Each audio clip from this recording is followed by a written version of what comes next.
کہ آپ لوگ جو ہم سب جو خامخواہ کے غموں میں خامخواہ کی پریشانیوں میں جا رہے ہیں تو نہ جایا کریں, لائف کو انجوائے کریں. اللہ نے ہمیں اصل میں خوشیاں دی ہیں, ٹینشنیں تو صحابہ نے اٹھائی ہیں, سمجھ رہے ہو, پریشانیاں تو ان لوگوں نے اٹھائی ہیں, میدان جنگ میں کٹتے تھے, شہید ہوتے تھے, بھوک کے اس سے یہ حالت ہوتی تھی. قرآن کہتا ہے او مسکینن ذا متربہ, ایسے مسکین کو کھانا کھلاؤ جس کو بھوک نے اس کے پیٹ کو مٹی سے ملا دیا ہو, زمین پہ پڑ جاتے ہیں نا بھوک کی وجہ سے. وہ لوگ تھے اصل میں جن کو پریشانی تھی, غربت کی, مہنگائی کی. ہمیں وہ پریشانیاں نہیں ہیں, ہم غریبیوں پہ اعتماد کر کے بیٹھ گئے ہیں. تو خوش رہنا سیکھو. اللہ کو یہ نا ٹیڑے میڑے چہرے پسند نہیں ہیں. ہر وقت مصیبت میں یار یہ نہیں ہو رہا, یہ نہیں مل رہا, یوں نہیں مل رہا, ایسے نہیں ہو رہا, یہ اللہ کو خوشی نہیں ہوتی, اللہ کو غصہ آتا ہے. دیکھو ایک باپ اپنے بیٹے کو کھلاتا ہے, پلاتا ہے, اس کو مختلف چیزیں دے رہا ہے, بلکہ باپ سے زیادہ شوہر کی مثال زیادہ اچھی طرح سمجھ میں آئے گی. ایک شوہر ہے, اپنی بیگم کو کھلاتا بھی ہے, پلاتا بھی ہے, اس کو شاپنگ بھی کراتا ہے, اس کو تمام نعمتیں دے رہا ہے. بیگم ہر وقت منہ بنا کے بیٹھی رہتی ہے. کتنا غصہ آئے گا نا مرد کو, کیونکہ ہم لوگ آدمی ہیں نا, ہم لوگ کو پتا ہے ان چیزوں کا. کتنا غصہ آتا ہے نا. آدمی کہے گا بیگم کبھی منہ پہ مسکراہٹ بھی لے آیا کرو, کبھی اچھا بھی بول دیا کرو. ایک آدمی کسی کے گھر گیا, میزبان نے کہا یہ کھانا کھائیے, مہمان نے کہا نہیں, میزبان نے کہا کبھی اچھا بھی کھا لیا کریں, آ جائے کھانا کھا لیں, ٹھیک ہے نا. تو کتنا غصہ آتا ہے نا آدمی کو ناشکری بیوی پہ. بھائی بیگم کبھی منہ سے اچھا بھی بول دیا کرو. تو اس کو اتنا غصہ نہیں آتا, آپ کو اتنا غصہ نہیں آتا جتنا اللہ کو آتا ہے, کہ ان کو ساری نعمتیں مل رہی ہیں, ساری خوشیاں, کھا رہے ہیں, پی رہے ہیں, سو رہے ہیں.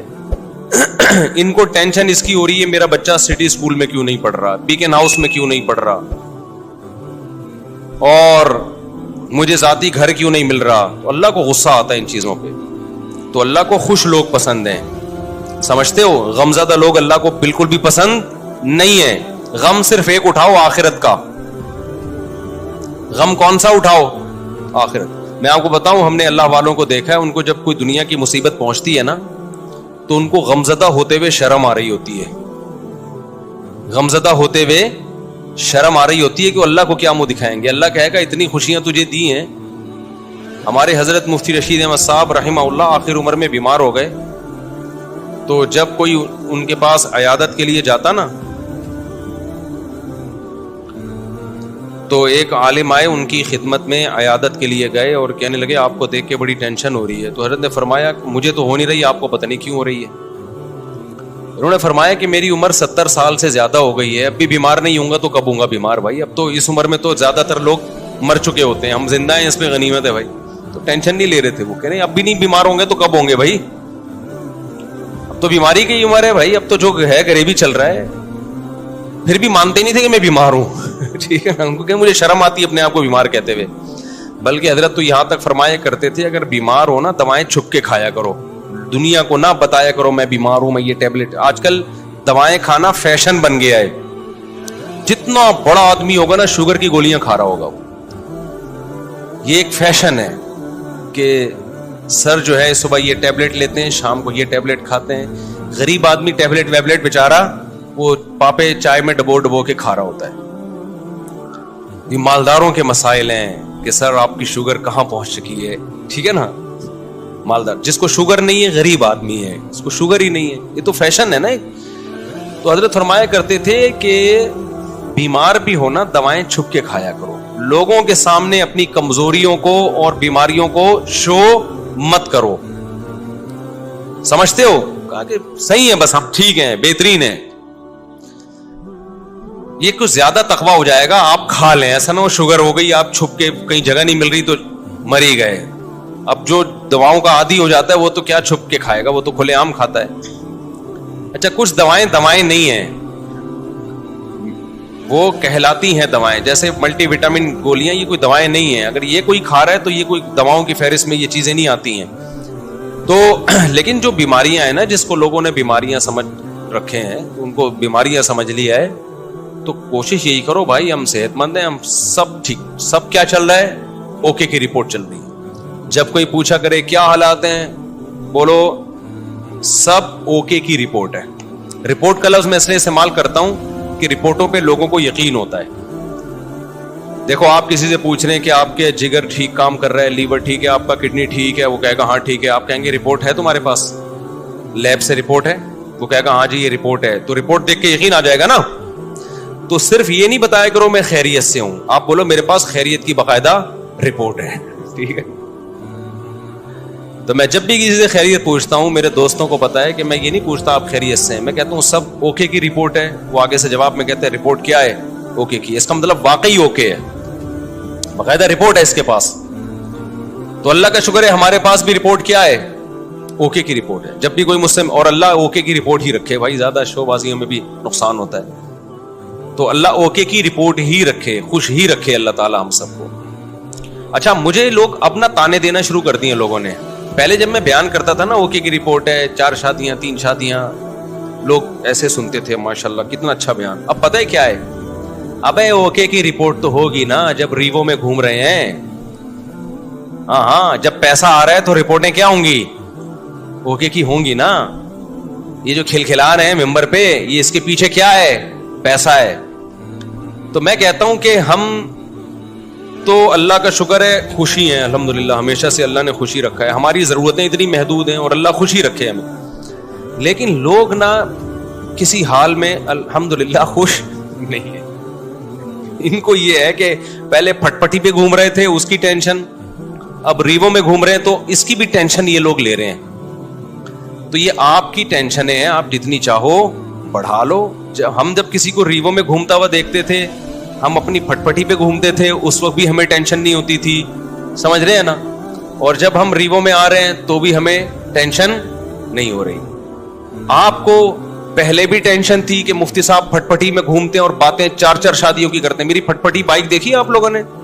ایسی ایسی بائکیں میں نے رکھی ہیں نا جن کے ماڈل ہی ختم ہو چکے ہیں, یعنی مارکیٹ میں بھی نہیں ملتی. میں نے رکھی ہے ہونڈا 110, کبھی نام سنا؟ ہونڈا 110 روزانہ صبح, بائک کی بات کر رہا ہوں, دھکا لگتا تھا اس کو. ہم اس وقت اس سے زیادہ خوش تھے جتنے اب ہیں.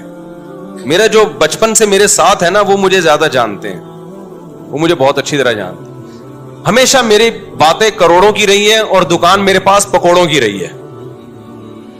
اللہ کا شکر ہے میرے ساتھ جو میرے بچپن کے دوست ہیں وہ جانتے ہیں پیسوں کی تو ہمارے کبھی بات ہی نہیں کی, ہم نے نہ پیسہ کمانے کی کبھی فکر کی ہے.